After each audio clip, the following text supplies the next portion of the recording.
హెర్మోను పర్వతము నుండి నీ సారు కొండ నుండి నేను నిన్ను నా దేవా జ్ఞాపకము చేసుకొనుచున్నా.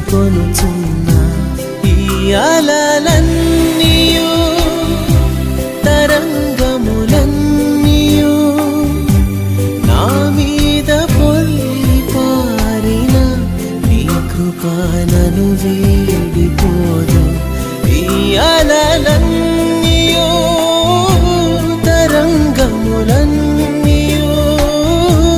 నా మీద పొర్లి పారిన నీ కృప నన్ను వీడిపోదు.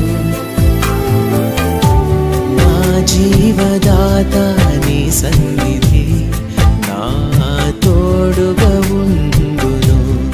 నా జీవదాత